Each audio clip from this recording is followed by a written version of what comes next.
July 24th, 1997, Fremont County, Wyoming. After spending the day running errands, 24-year-old Amy Wroe Bechtel never returns home, and her abandoned car is discovered on a remote road in Shoshone National Forest. Even though he claims to have an alibi, Amy's husband, Steve Bechtel, is looked at as a potential suspect by law enforcement due to his unwillingness to take a polygraph test. However, the investigation eventually focuses on convicted murderer Dale Wayne Eaton, who was supposedly in the area when Amy went missing, but there is no evidence to implicate him, and no trace of Amy is ever found. After that, the trail went cold.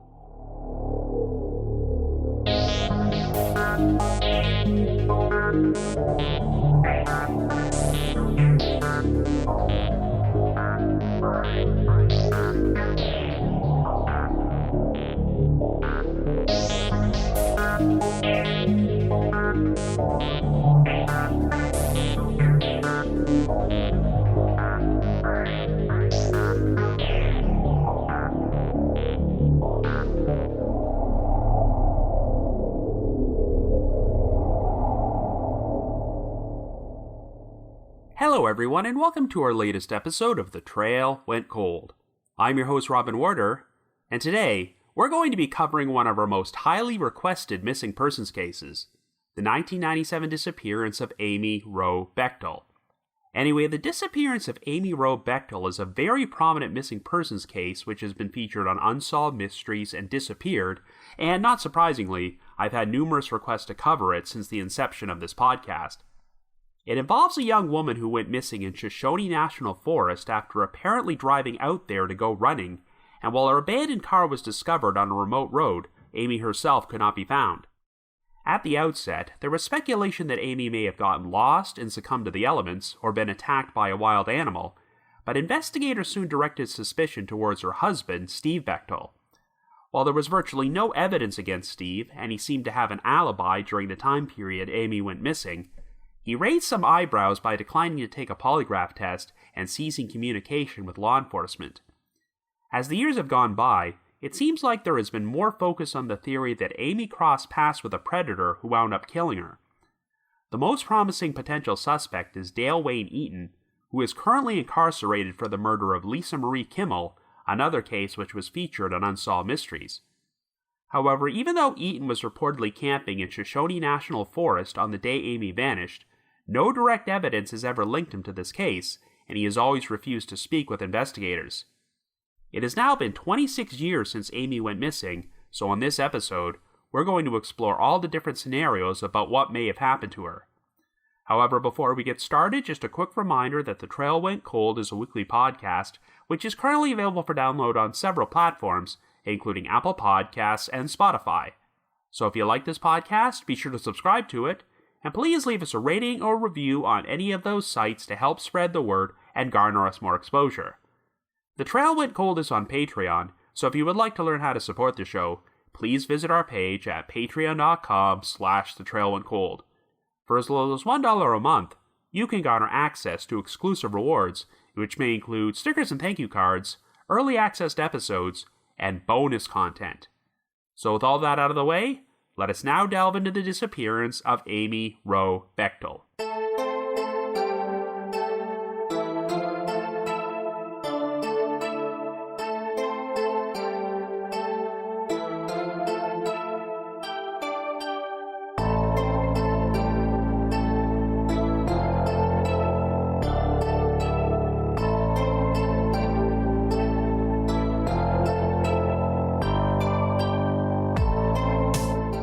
Our story begins in Wyoming in 1997, and our central figure is 25-year-old Amy Wroe Bechtel, who currently lives with her 27-year-old husband, Steve Bechtel. Amy was originally born in Santa Barbara, California to parents Dwayne and Joanne Wroe, and was the youngest of their 4 children. Shortly after Amy's birth, the Wroe family relocated to Wyoming, and Amy grew up in the towns of Jackson and Douglas. She wound up attending the University of Wyoming in Laramie, which is where she met Steve Bechtel, who originally hailed from Casper. They both majored in exercise physiology, and after living together for 4 years, they finally married in June of 1996. While attending university, Amy was a competitive long-distance runner who won a number of races, and after competing in the Boston Marathon in 1996, she is hoping to try out for the women's marathon at the 2000 Summer Olympics. At this particular point, Amy and Steve are residing in Lander, a town located in Fremont County which has a population of just over 7,000 people. Steve is an avid rock climber and had decided to move to Lander because it was near the Black Hills mountain range, which contains a lot of limestone that is ideal for climbing. The Bechtels live in one of 12 rental cottages located on Lucky Lane in a section nicknamed Climbers Row, since a number of competitive rock climbers and athletes reside there. Steve is the assistant manager of an equipment store named Wild Iris Mountain Sports, which is owned by his neighbor Todd Skinner, another rock climber who happens to own the rental cottage where the Bechtels live. Amy also works part-time at the store and holds down other part-time jobs working as a waitress at the Sweetwater Grill, teaching a youth weightlifting class at the Wind River Fitness Center, and being an amateur photographer whose pictures are sometimes published in the local newspaper, the Lander Journal. The Bechtels had always hoped to move out of the rental cottage on Climbers Row, and on July the 21st, they finally closed on the purchase of a new house. 3 days later, on July the 24th, Steve had the day off from work, so he was planning to travel 75 miles to the town of Du Bois to meet up with a travel writer friend of his named Sam Leitner in order to scout some rock climbing locations. Steve was also planning to bring along the couple's yellow Labrador retriever, Johns. According to Steve, Amy told him that after teaching her youth weightlifting class at the fitness center during the morning, she was going to spend the rest of the day running errands and preparing for their upcoming move to their new house. Steve then left the residence at 9:30 a.m., and he has always maintained that this was the last time he ever saw his wife. Now, it was established that Amy taught her weightlifting class that morning, and during the afternoon, she stopped at a pair of photo stores named Camera Connection and Gallery 331. According to the owner of Gallery 331, Amy checked her watch a few times during their conversation and left at around 2:30 p.m. The owners of both these establishments would later recall that Amy was dressed in a yellow tank top, black shorts, and sneakers as if she was planning to go running. At 4:30, Steve said that he returned home from his trip to Du Bois with his dog Johns, but Amy was not there. A friend of the Bechtels would drop by the residence at around 6:45 and invite Steve to join a group of their friends for pizza, but since Amy had still not returned yet, Steve declined. At 8:15, he went to visit his neighbor Todd Skinner and Todd's wife, Amy Whistler Skinner, and to avoid confusing her with Amy Wroe Bechtel, I'm now going to be referring to Amy Whistler Skinner as Amy S. Todd and Amy S. had also not seen Amy and were planning to go out to a screening of the movie Con Air, but while they invited Steve to join them, he once again said that he wanted to stay home until Amy came back.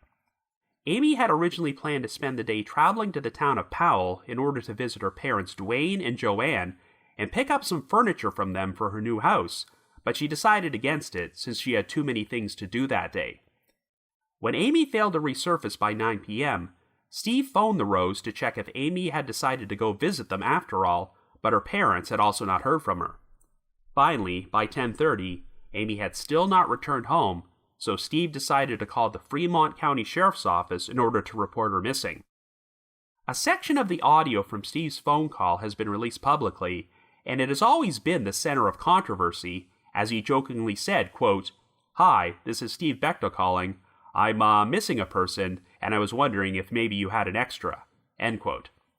Regardless, a pair of deputies came to visit Steve and told him that they were going to organize a search and rescue team to look for Amy if she did not return by morning. Todd and Amy S. returned home from the movies at 11 p.m., and when Steve told them that he had reported his wife missing, the Skinners volunteered to go out and search some roads where Amy was known to go jogging. In response, Steve told them he would remain at the residence in case Amy attempted to call him. For the next 2 hours, the Skinners drove around searching for Amy and eventually headed down Loop Road, which ran through Shoshone National Forest near the Wind River range of the Rocky Mountains. In September, Amy was planning to participate in a 10K run which was organized by the Wind River Fitness Center and would take place on Loop Road before it ended at Fry Lake. Well, at around 1 a.m. on the morning of July the 25th, the Skinners arrived at Burnt Gulch, a turnoff located a half-mile away from Fry Lake, and they came across Amy's abandoned white Toyota Tercel. This location was about 15 miles southwest of Lander, and the Tercel was unlocked and its keys were resting on the driver's seat. A number of Amy's personal items were still inside the vehicle, including her $120 sunglasses and a to-do list for the errand she had been running that day, and the only item which appeared to be missing was Amy's green Eagle Creek wallet. Some of the items on Amy's to-do list had been checked off, which included turning on the phone and electric services of her newly purchased house, dropping off items from her fitness center at the local recycling center, and visiting the photo stores. An item at the bottom of the list which wasn't checked off was run, but Amy had scribbled down some landmarks from the area and readings from her odometer, which seemed to indicate that she traveled to the area to scout the route on Loop Road for the upcoming 10K run. Todd used his cell phone to call Steve and inform him about the discovery of Amy's car, and Steve quickly drove to the area to search the forest for Amy alongside the Skinners and some of their other friends. Since they initially believed that Amy may have simply gotten lost or injured and did not suspect foul play, no attempt was made to preserve the spot where her car was found as a potential crime scene. In fact, the Skinners would later drive Amy's vehicle home before it could be processed by law enforcement for evidence. It wasn't long before an extensive search effort was performed in the area by over 500 people, which included law enforcement, volunteers, and Amy's friends and family. It would be conducted over a radius of more than 20 miles, and various lakes and mines were checked, but after 8 days, the search effort had failed to turn up Amy or any real evidence at all, so it was called off. The most promising lead was provided by a couple named Jim and Wendy Gibson, who claimed they had been driving through the area at around 5 p.m. on July the 24th and saw a blonde woman in dark shorts matching Amy's description running along Loop Road. The Gibsons later headed back down the road in the opposite direction, and while they did not see the woman again, they did recall seeing what they described as a quote-unquote dirty white vehicle at Burnt Gulch. This was likely Amy's Toyota Tercel, and Wendy even said that she saw what she described as quote-unquote something red through the vehicle's rear window. The Gibsons also reported that when they drove further down the road, they noticed a shirtless man with a plastic container standing outside a gray truck with half a load of logs, but I'm not sure if this man was ever identified or if the sighting has any relevance to the case. But later that same evening, eyewitnesses reported hearing gunfire at Lewis Lake, located about 8 miles from Burnt Gulch, along with someone yelling, quote, "Come on, you sissy, do it, do it." The Fremont County Sheriff's Office would bring in the FBI to assist them with the investigation, and on August the 5th, 12 days after Amy went missing, Steve was brought in to be interviewed.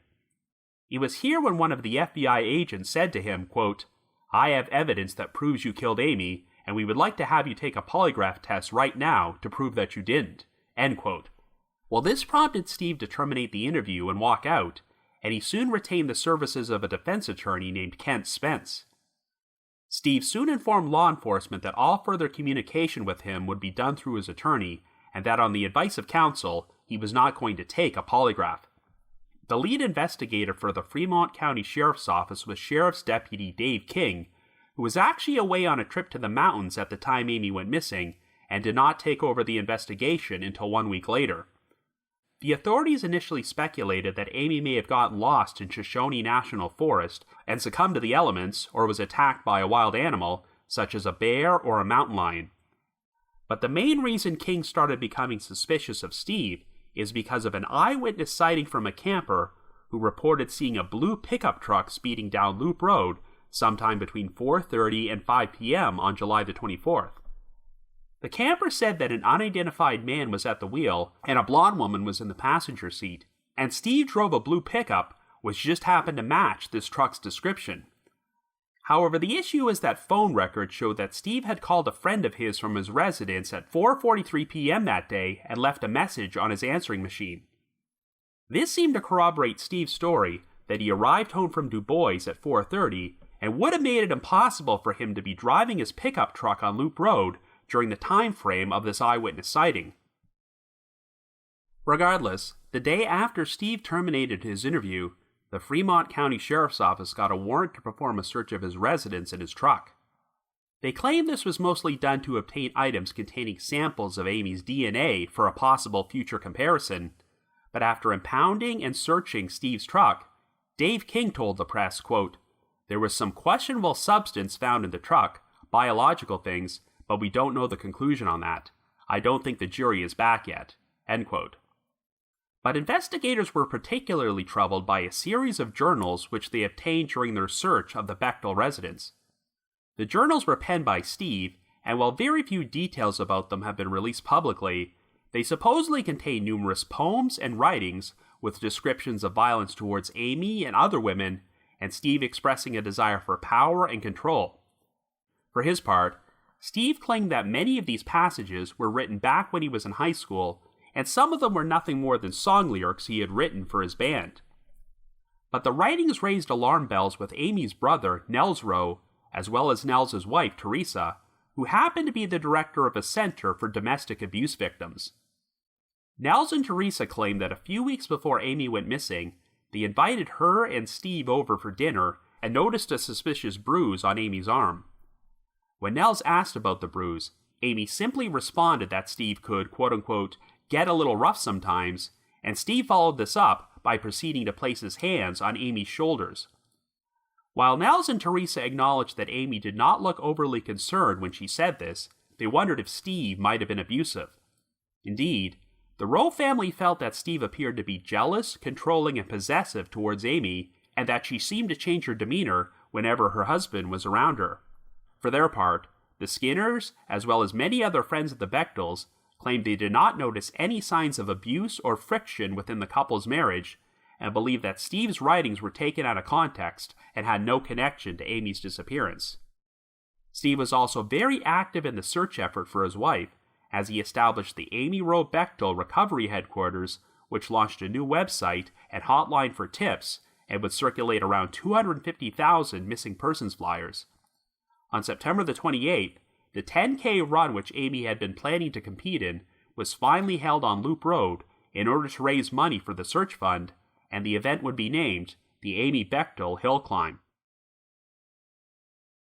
Steve continued to maintain that he had an alibi placing him 75 miles away in Du Bois on the afternoon Amy went missing. As you recall, Steve said that he met a friend of his named Sam Leitner in order to scout locations for rock climbing, but since the weather turned out to be poor, the two men went their separate ways and left Du Bois earlier than they had planned, sometime between 3 and 3:30 p.m. But while investigators uncovered a receipt which showed that Sam purchased gas in Du Bois that afternoon, they could not find any hard evidence placing Steve in the area during that time period. Even though Steve claimed that he had purchased a hammer at a hardware store in Du Bois, he did not hold on to the receipt for it, and there were no other independent eyewitnesses who could corroborate having seen Steve and Sam together. However, it's worth noting that Sam had previously gone on a trip to Australia with the Bechtels, but had issues getting along with Steve and decided to fly home early. It sounds like the two men still kept in touch in order to scout rock climbing expeditions, but were not particularly close friends, and Sam later said, quote, "I actually got along with Amy better than I did with Steve in Australia. I'm not going to cover for somebody who might have murdered a friend of mine." End quote. Law enforcement told the media that they did not actually consider Steve to be a suspect, as they only wanted to clear him of any involvement in order to pursue other leads, which is why they wanted him to agree to a polygraph. In the months following Amy's disappearance, her brother Nels and her parents had also expressed their desire for Steve to take a polygraph, but Amy's two sisters, Casey Lee and Jenny Newton, continued to publicly support him. However, in February of 1998, the case would be featured on an episode of the Geraldo Rivera Show with appearances by Steve, Casey, Jenny, and Dave King. This time, the two sisters pleaded with Steve to share information about Amy's disappearance, and even Geraldo implored him to take a polygraph, but Steve maintained that he had already shared everything he knew and denied any involvement. Well, around the time the Geraldo episode aired, investigators were exploring another lead involving a man named Kelly McLeod, who had apparently become infatuated with Amy back when she was working as a waitress at a coffee shop during her time at the University of Wyoming in Laramie. Amy had gotten McLeod interested in running, and he even competed in a few races, but she would later say his obsession with her made her uncomfortable. What Amy did not realize at the time was that McLeod had been a wanted fugitive since 1988, as he had illegally taken custody of his 1-year-old daughter from his ex-wife and fled New York State with her, violating a court order. McLeod was also charged and convicted of raping a teenager in Kentucky in 1990, but jumped bail while awaiting sentencing and fled the state with his daughter. Naturally, investigators wanted to find McLeod and question him about his potential involvement in Amy's disappearance, and he was finally tracked down and arrested in Medford, Oregon in February of 1998. McLeod's daughter, who was now 11 years old, was returned to the custody of her mother, but he was soon cleared of any involvement in Amy's case, as McLeod was able to provide evidence that he was on the East Coast on the date she went missing. But curiously, Dave King made this cryptic statement to the press, quote, "McLeod offered valuable information to us of a personal nature about Amy and about Amy and Steve's relationship. We didn't hear anything unexpected," end quote. During this same time period, the FBI felt that they might have received a lucky break in the investigation, as it turned out that the Russian space station, Mir, was hovering directly over Fremont County and had taken satellite photos of the area on the date Amy disappeared. The FBI managed to obtain these photos, but they turned out to be a dead end, as Amy had gone missing on an overcast day, so the photos were obscured by clouds. The case would receive even more national attention when it was featured on an episode of Unsolved Mysteries, which aired in April of 1999, and Steve once again appeared on camera to defend himself. Dave King, who had since been elected to Fremont County Sheriff, was also interviewed on the show and continued to cast suspicion on Steve for his unwillingness to take a polygraph. Well, a year and a half later, in November of 2000, King would find himself embroiled in his own scandal when he abruptly resigned as sheriff, as it turned out that he had a serious drug and alcohol problem and had stolen cocaine from his department's evidence locker.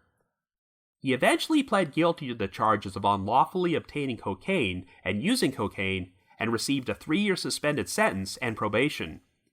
In January of 2001, the Wroe family would suffer an additional tragedy when Amy's father, Dwayne Wroe, passed away at the age of 71. Another interesting development took place in June of 2000 when a man hiking near the Middle Fork Popo Agie River came across a Timex Iron Man digital wristwatch which was no longer functional and missing its band. Amy had been wearing a wristwatch like that on the day she went missing, and even though this item was found in the same area where she vanished, it could not be conclusively established if this watch belonged to her. A set of bones were also found near the watch, though they were later determined to belong to an animal. 1 year later, in June of 2004, Steve finally had Amy declared legally dead, a decision which the Wroe family did not agree with, since there was no conclusive proof that Amy was not alive. Shortly thereafter, Steve got remarried to another woman, and while he attempted to relocate to Salt Lake City, Utah at one point, Steve ultimately decided to return to Lander, where he continues to reside to this day with his wife and their 2 children. Over the next few years, law enforcement would continue to publicly express their suspicions about Steve. In July of 2005, on the 8-year anniversary of Amy's disappearance, Fremont County Sheriff Larry Matthews stated, quote, "In my opinion, Steve was the only suspect when she disappeared, and Steve is the only suspect now. There are no other suspects who had the motive or the opportunity," end quote.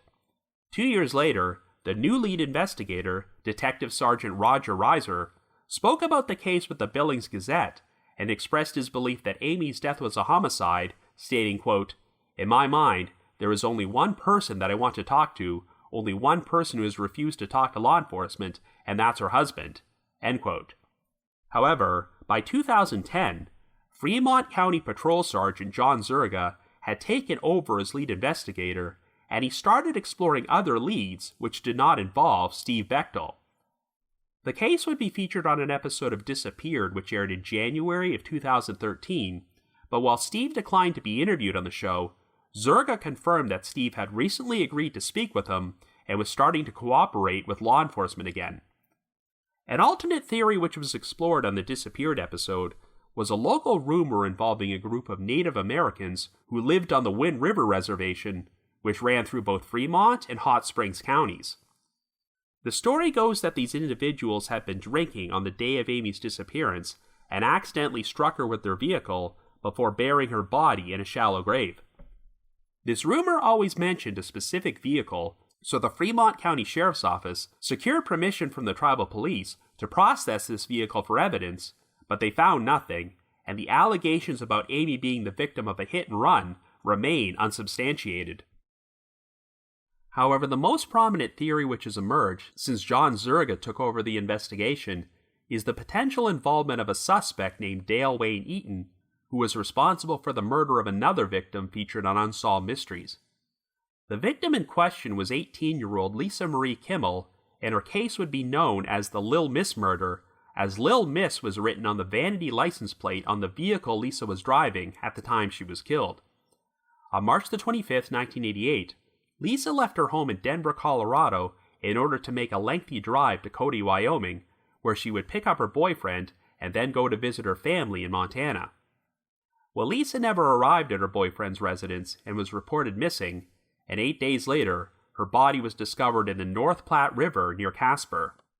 She had been bound, beaten, and raped before she was hit in the head with a blunt object and stabbed 6 times, and the autopsy indicated that she had been held in captivity for days before she was killed. But curiously, Lisa's Honda CRX, containing her Lil Miss license plate, could still not be found anywhere. The case would remain unsolved until 2002, when DNA testing linked semen found in Lisa's body to a career criminal named Dale Wayne Eaton, who was incarcerated at a federal prison in Littleton, Colorado.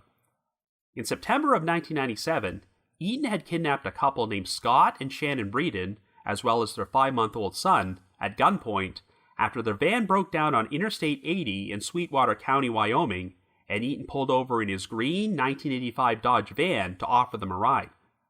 But the Breedens soon managed to overpower Eaton and escape from him, and after they contacted the authorities, Eaton was tracked down and arrested.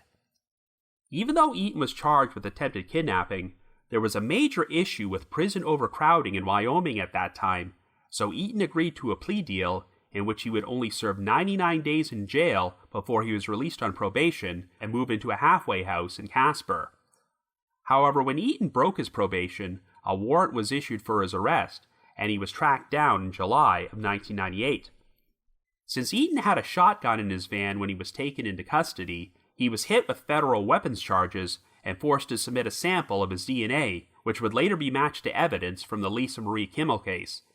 He was subsequently charged with a number of different crimes, including first-degree premeditated murder, aggravated kidnapping, aggravated robbery, and first-degree sexual assault.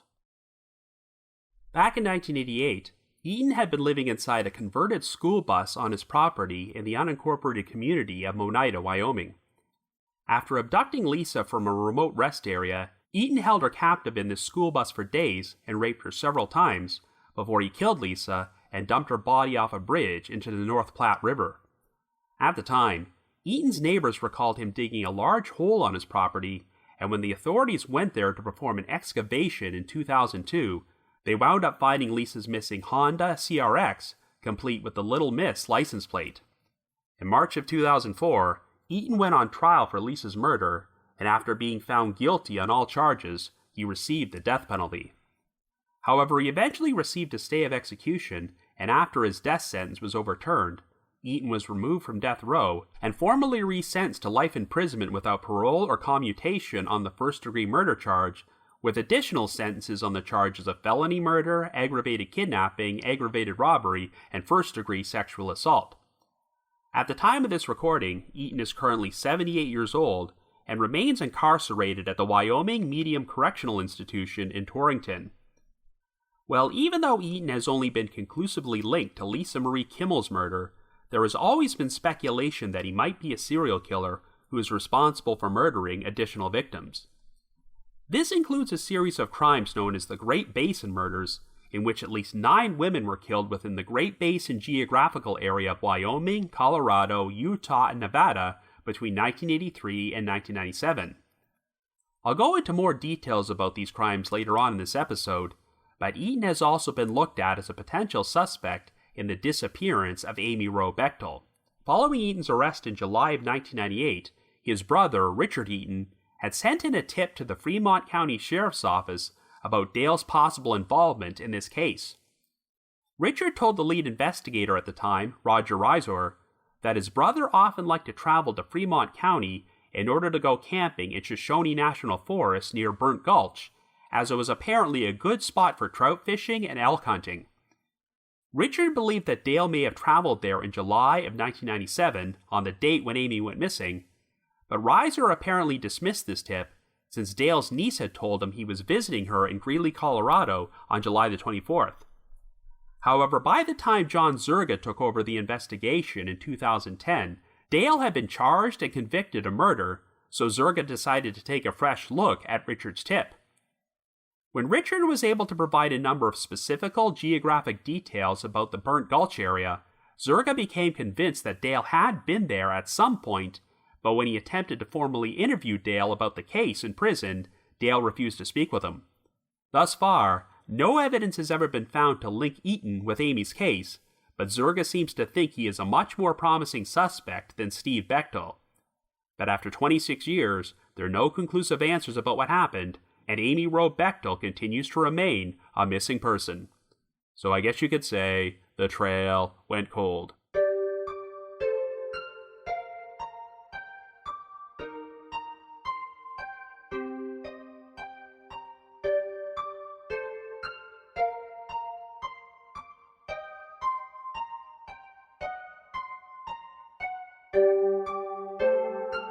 So this is yet another frightening missing persons case in which the victim just seemingly vanished into thin air, and there's virtually no evidence to work with.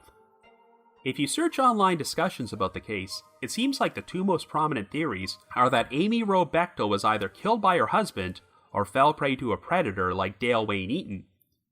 But even though an extensive search effort failed to find her, Amy did go missing in a remote forest area, so I guess you can't completely rule out the possibility that Amy died of exposure or was killed by a wild animal, and her remains were simply missed by the searchers. After all, there is technically no direct evidence that foul play took place. However, it's been theorized that the lack of evidence is the main reason that law enforcement wound up directing suspicion towards Steve Bechtel in the first place. At one point, Steve's attorney, Kent Spence, told the media, quote, "The FBI in their usual sensitive manner attacked Steve Bechtel when they became frustrated with their failure to come up with any clues. They pointed their cannons at him and accused him of being involved when they had no evidence whatsoever." End quote. Indeed, I've seen a lot of unsolved missing persons cases in which there is definitely good reason to suspect the victim's spouse, but when you look at the timeline of events, it appears that law enforcement was forced to do some major reaching in order to pin this crime on Steve. As the years have gone by, there has been criticism that the original investigators developed tunnel vision and became so hung up on the idea of Steve being the perpetrator that they may have overlooked other leads, including a fairly intriguing tip from Dale Wayne Eaton's brother. It's interesting to watch the progression of this case over the past 26 years, as most of the earliest media coverage directed suspicion towards Steve, not because there was any real evidence against him, but due to his perceived lack of cooperation with the authorities and unwillingness to take a polygraph test. If you watch the original Unsolved Mysteries segment about this case from 1999, you'll see very divided opinions about Steve, though it is interesting to note that the most outspoken person against him, lead investigator Dave King, would soon find himself in serious legal trouble for stealing cocaine. By the time Amy's episode was featured on Disappeared in 2013, Steve had elected to stop giving interviews about the case, but the lead investigator at that time, John Zerga, painted Steve in a much more favorable light, and while he had not completely ruled him out as a suspect, you get the impression that Zerga did not believe that Steve was responsible. In spite of this, the Disappeared episode featured interviews with Amy's brother, Nels Wroe, as well as her mother, Joanne Wroe, who both expressed their own suspicions and frustrations with Steve. Hell, Dave King was interviewed on the show, and even though he had not worked on the investigation in quite some time for obvious reasons, he still seemed to have his own biases and was unwilling to let go of the possibility that Steve killed Amy. So the first thing about Steve which struck everyone as weird was when he first phoned the police to report Amy missing and made this sarcastic comment, quote, "I'm missing a person, and I was wondering if maybe you had an extra," end quote. While that is admittedly an unusual thing to say under those circumstances, different people will respond to stressful situations in different ways, and sometimes they will use humor to deal with it. You also have to take into account that Amy had only been missing for a couple of hours at this point, and her abandoned car was not yet found. While Steve was still concerned about the fact that Amy had not returned home, he had not yet reached full panic mode, and he may have hoped that Amy would turn up soon, and he realized that this whole silly call to the police was just an overreaction. I think it's also worth mentioning that the full audio of Steve's 911 call has never been released publicly, as we've only heard that one snippet. For all we know, Steve's remark may not seem as bad once you've heard the full context of the call. Whatever the case, it does not sound like law enforcement was overly suspicious of Steve until about a week and a half later, when a camper came forward who reported seeing a blue pickup truck which matched the description of Steve's truck speeding along Loop Road between 4:30 and 5 p.m. on the date of Amy's disappearance, and it was being driven by a man and had a blonde woman in the passenger seat. Now, we'll go into more detail about Steve's full alibi momentarily, but one thing which does seem certain is that Steve could not have been driving his truck along Loop Road during the time frame of this eyewitness sighting, because phone records showed that he made a call from his residence 15 miles away at 4:43 p.m. I'm not going to say that this camper is wrong, as it's entirely possible that she did see Amy being abducted by an entirely different man, and it's just a coincidence that they happen to drive a similar-looking truck to Steve's. But another issue is that this seems to contradict the eyewitness sighting from Jim and Wendy Gibson, who reported seeing a blonde woman matching Amy's description running along Loop Road at around 5 p.m., which would have been after the sighting from the camper took place. And I'd say that the Gibson's account is probably more credible, since they accurately described the running attire Amy would have been wearing. The Gibson said that the blonde woman was moving so quickly that she almost appeared to be running from something, but Amy was already a very speedy runner to begin with, and if she really was fleeing from someone who was attempting to harm her, I think she would have tried signaling the Gibsons for help. Anyway, it seems like Steve's most controversial decision was his refusal to take a polygraph test, which caused a lot of friction with law enforcement and Amy's family. In fact, I get the sense that the Wroe family are still bitter about Steve's decision to this day, because even if he is innocent, they believe he may have needlessly complicated the investigation by not agreeing to the polygraph. Well, I'm sure I don't have to tell you that polygraphs are not reliable, which is why they can't be used as evidence in a court of law,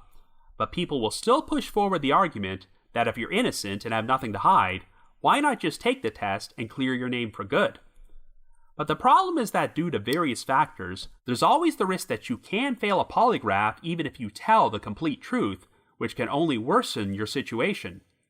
Also, let's look at the context of Steve's situation, as one of the FBI agents supposedly told him, quote, "I have evidence that proves you killed Amy, and we would like you to take a polygraph test right now to prove that you didn't," end quote. Well, since Steve has never been arrested, they obviously did not have the evidence that proved he killed Amy. All they really had at that time was the camper's sighting of Amy in a blue pickup truck, so it seems like the agent was trying to call Steve's bluff, but it did not work. Being accused of killing your spouse is an incredibly stressful situation, even if the allegation is completely false, and that sort of stress could cause you to register a false positive on a lie detector test. Under the circumstances, I can understand why Steve decided to stop speaking with law enforcement and hire an attorney who apparently told Steve that he would drop him as a client if he went against his advice and took the polygraph.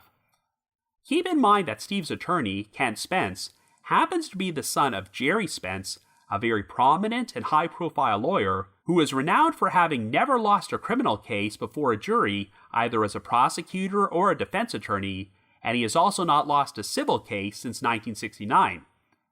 So this obviously sounds like a family where it would be beneficial to listen to their legal advice.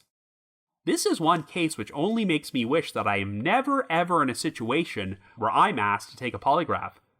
Because even though they're unreliable, and you have every right to say no, there will always be a certain segment of the population who believe that refusing to take a polygraph is an automatic sign of guilt. So it's pretty much a no-win situation.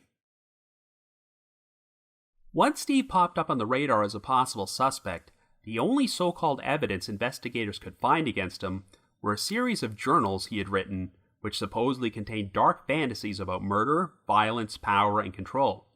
Without having seen the full contents of these writings, I can't really judge how disturbing they are or how much of a reflection they might be of Steve's personality, but unless he specifically wrote something about killing Amy, I'm not sure you could take this as evidence that he's a murderer. I guess the reason these journals picked up so much traction is because Amy's brother Nels and his wife Teresa claimed they noticed a bruise on Amy's arm a few weeks before she went missing, and her only response to this was that Steve could, quote-unquote, get a little rough sometimes. Now, this could be seen as a sign that Steve was violent and abusive towards Amy, but even Nels and Teresa acknowledged that Amy did not seem overly concerned when she said this, so theoretically, perhaps Steve getting a little rough sometimes could be interpreted as them engaging in some consensual sex games which might have gotten out of hand. I might be inclined to take this whole situation more seriously if there were any other reported incidents of abuse involving the couple, but it sounds like the Bechtels' friends and neighbors who lived alongside them on Climbers Row were a pretty tight-knit group, and they've always defended Steve and claimed that they never saw any signs of violence or friction within the marriage. During the time period between when Amy went missing and he got remarried to his current wife, Steve was involved in another relationship with a woman named Merritt Fisher. While the relationship ultimately didn't work out,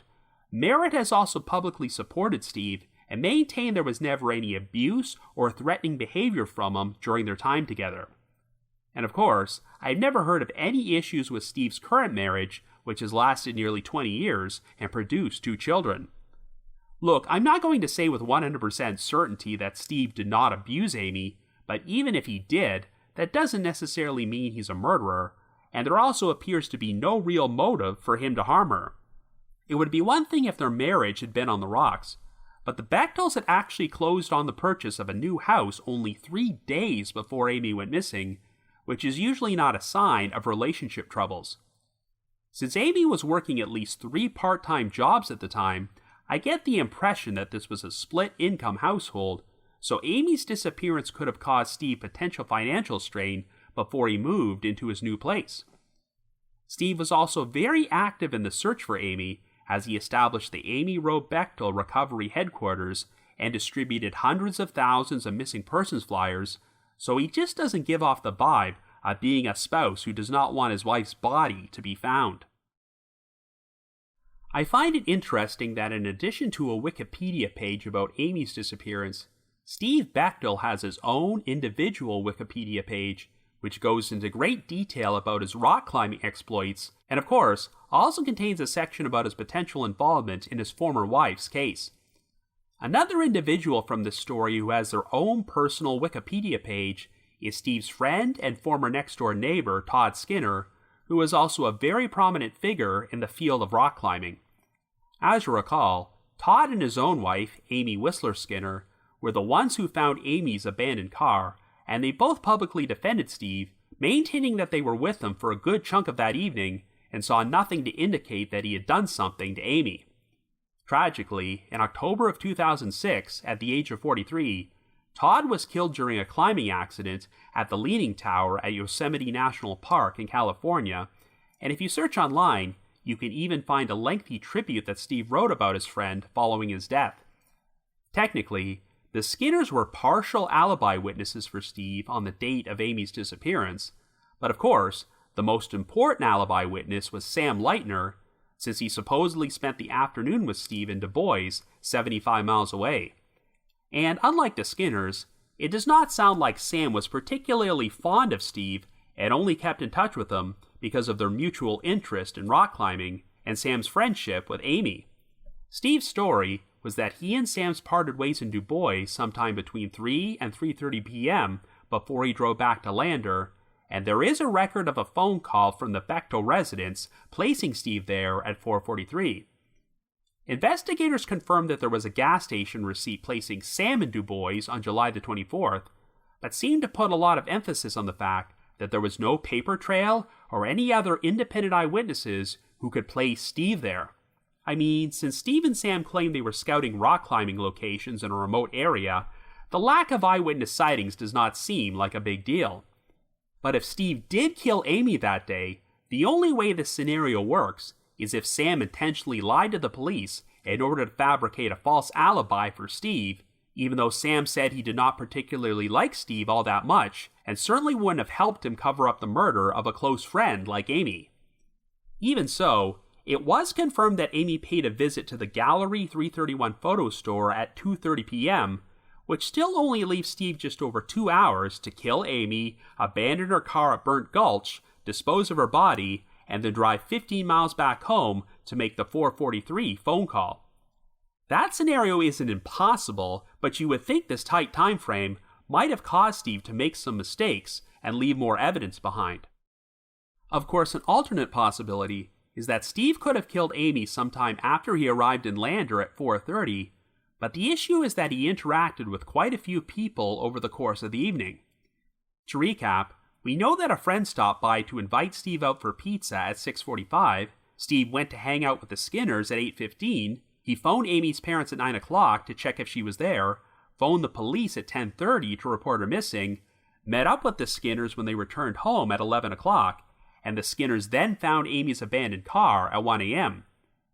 Yes, I suppose there are a few gaps throughout the evening in which Steve's whereabouts are unaccounted for, but none of these gaps offer much of a time frame for Steve to kill Amy, make the 15-mile trip to Burnt Gulch, dispose of Amy's body in such a thorough fashion that it has not been found in 26 years, and then return home.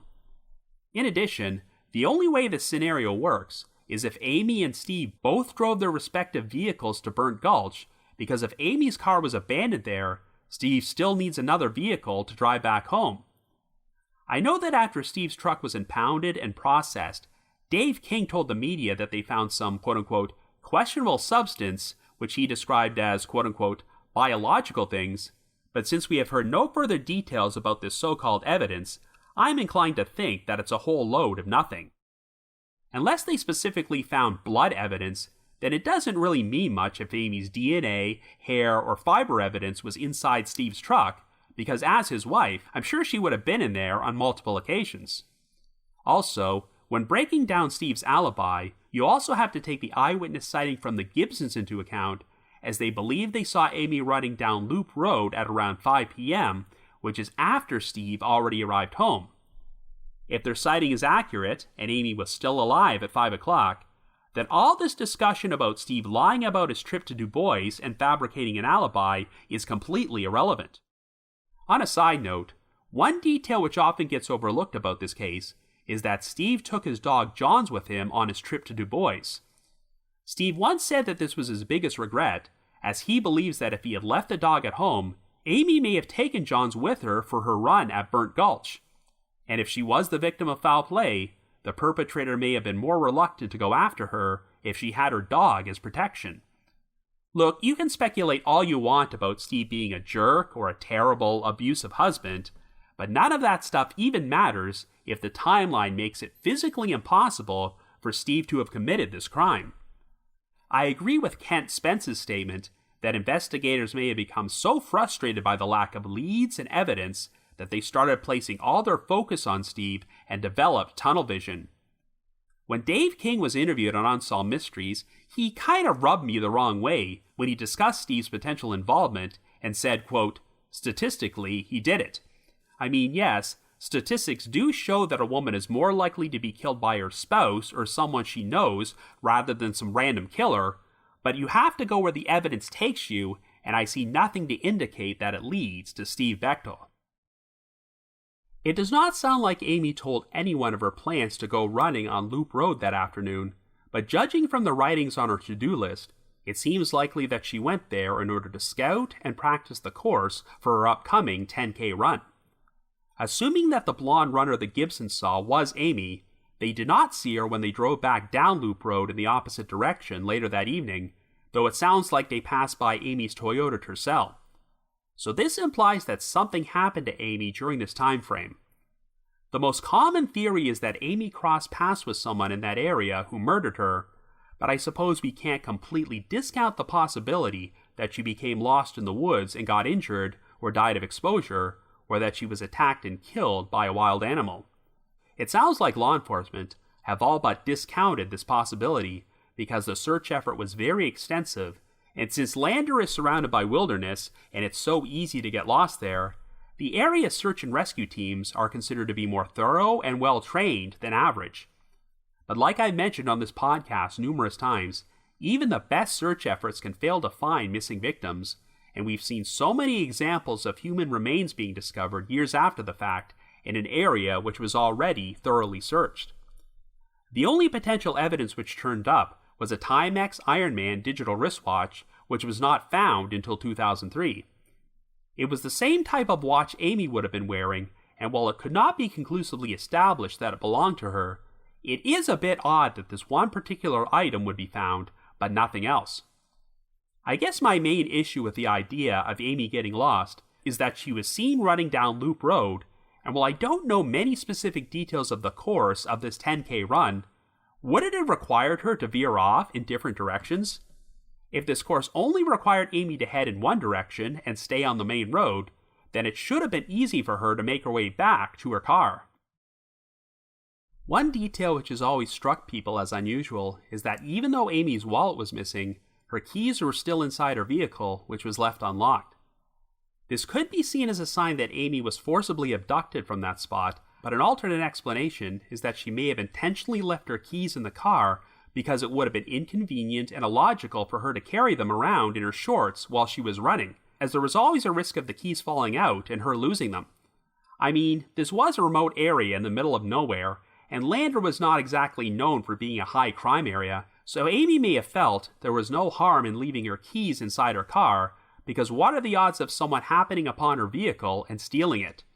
But then again, what are the odds of Amy crossing paths with someone at this remote spot who wound up killing her? I know there have always been rumors throughout the area that Amy may have been the victim of a hit and run, and the most prevalent theory is that it involved a group of Native Americans from a nearby reservation who were driving drunk that day and struck her before disposing of her body. Unfortunately, very few details have been released about this theory, but law enforcement have investigated it and found no evidence to support the idea that these rumors are true. I do often see hit-and-run scenarios get pushed forward as a theory in unsolved missing persons cases, but I'd be curious to know how many documented examples there are of motorists hitting an innocent person and transporting their body away from the scene in order to dispose of it. Yes, there are a few cases where this sort of thing likely did happen, such as the disappearance of Erica Baker, which I covered on episode number 201 of this podcast. But it seems to me that if you ever commit a hit and run, it would be far less risky to just drive away from the scene as quickly as possible before anyone sees you, rather than going to the trouble of loading the victim's body into your vehicle and taking it away from the scene.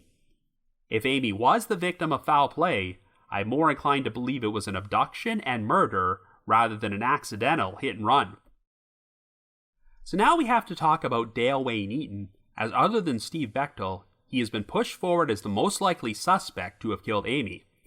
He definitely seems like a promising candidate, but there is really no evidence against him, other than his brother's claim that Eaton was allegedly camping near Burnt Gulch on the date Amy went missing. Richard Eaton originally submitted this tip to the authorities back in 1998, but they pretty much ignored it until John Zerga became lead investigator over a decade later. The original investigators apparently seemed to believe that Dale was staying with his niece in Colorado on the day Amy went missing, and they also may have believed that Richard was simply trying to cash in on a $100,000 reward which was being offered at that time.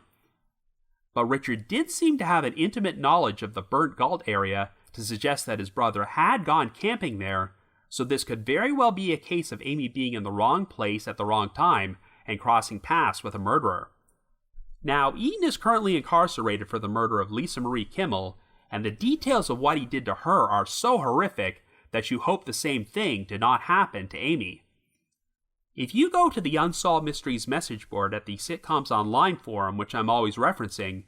you'll find a number of older posts there from Lisa's mother, Sheila Kimmel, who published a book about her daughter's case titled The Murder of Lil Miss. Sheila seems convinced that Eaton was also responsible for the disappearance of Amy Wroe Bechtel, and if so, then it's crazy to think that the same perpetrator may have killed two separate victims from two seemingly unrelated cases, which were each featured on Unsolved Mysteries a decade apart. I also previously made mention of a series of crimes known as the Great Basin Murders, which involved 9 young women being killed in 4 different states between 1983 and 1997. I won't go into too many details about these cases, since I may cover this topic on a future podcast episode, but Lisa Marie Kimmel was originally classified as one of the Great Basin victims, and for years, it was suspected that all the crimes were committed by a serial killer.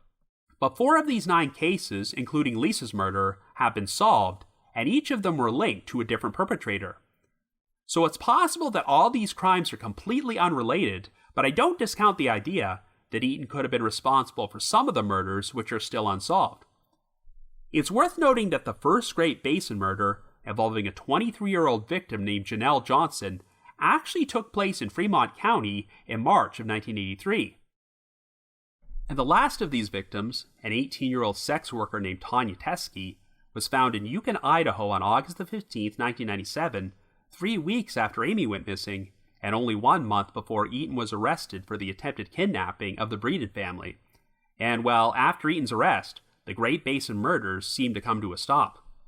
However, what separates these crimes from the Amy Wroe Bechtel case is that the victims' bodies were all found, whereas Amy was not. What's particularly unusual about the murder of Lisa Marie Kimmel is that it might be the only case I can think of where the perpetrator dumped the victim's body out in the open, yet went to the trouble of burying the victim's vehicle on their property. If Eaton had done the same thing with Lisa's body, then her case might never have been solved, since the only reason her murder was linked to Eaton was because of DNA testing. The circumstances of this case seem to be the polar opposite of what happened to Amy Wroe Bechtel, so if Eaton was responsible, would he have bothered to dispose of Amy's body? Well, he obviously wouldn't have known about DNA evidence back in 1988, but I guess it's possible that by 1997, Eaton had become aware that DNA was being used to solve cold cases, so he became more cautious and took extra steps to cover up what he did to Amy. Now, when Eaton attempted to kidnap the Breeden family in September of 1997, he was driving a green 1985 Dodge van, and here's another interesting eyewitness sighting from Amy's case, which I haven't mentioned yet. A mechanic named Earl Osborne reported driving past a blonde woman matching Amy's description running on Loop Road on the day she went missing, and he said she waved at him.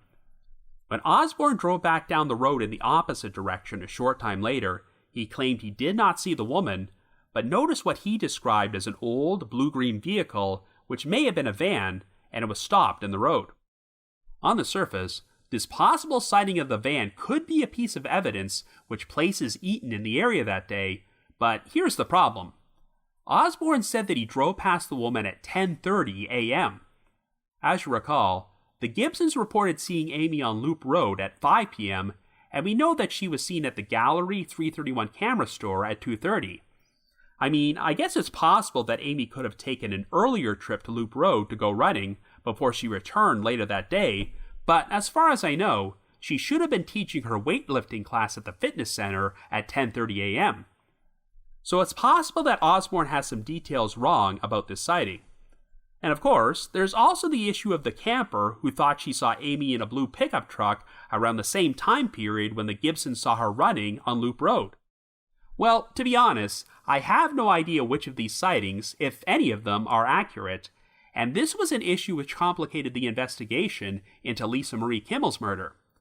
If you go back and watch the original Unsolved Mysteries segment about that case, they put a lot of emphasis on a number of eyewitness sightings of Lisa, which supposedly took place after she went missing.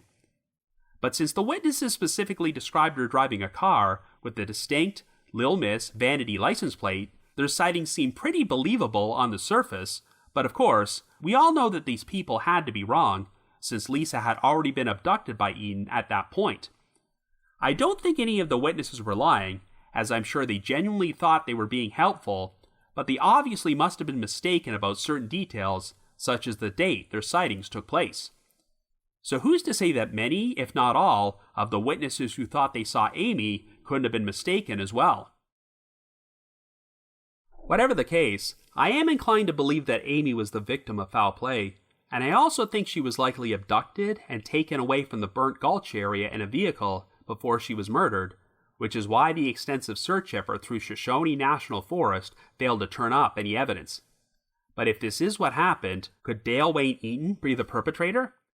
Well, even though Eaton is going to remain incarcerated for the rest of his life, he has always refused to be interviewed about this case by law enforcement. He's got nothing left to lose at this point, but convicted murderers sometimes relish the power that comes with intentionally withholding information about other crimes they committed after they've been sent to prison. Given Eaton's advanced age, it's been reported that his mental health has declined in recent years, so time is running out to link him to Amy's disappearance. While I've seen a number of unsolved cases involving missing and murdered women where it seemed obvious the husband was responsible, I don't believe this is one of them. I still think that the original investigators got tunnel vision and spent too much time focusing on Steve Bechtel, even though the timeline could have made it really difficult, if not outright impossible, for him to have done this. If Amy's case is solved and winds up being linked to another suspect, then I hope this finally offers some vindication for Steve and also some peace for the Wroe family. So if you happen to have any information about the disappearance of Amy Wroe Bechtel, please contact the Fremont County Sheriff's Office at 307-332-5611. That's 307-332-5611. But if you just have your own thoughts about what happened, feel free to leave me a comment or send me an email to robin.warder@icloud.com. That's robin.warder@icloud.com. Now the reminder that The Trail Went Cold is on Patreon, so please visit patreon.com/thetrailwentcold to learn how you can support our podcast and become eligible for some pretty neat rewards. Over the past 5 years, our Patreon page has released dozens of exclusive bonus episodes, which are all currently available in our archives for our patrons in tiers 2 and 3. This past month, I released a Halloween-themed bonus episode about the Guardian UFO case, which explores the odd 1991 sighting of a mysterious object in a field just outside my hometown of Ottawa, Ontario. I've also dropped an exclusive bonus episode from my spin-off podcast, The Path Went Chilly, in which myself and my two co-hosts, Jules and Ashley, discuss another Halloween-themed mystery, the unexplained 1988 death of David Stone.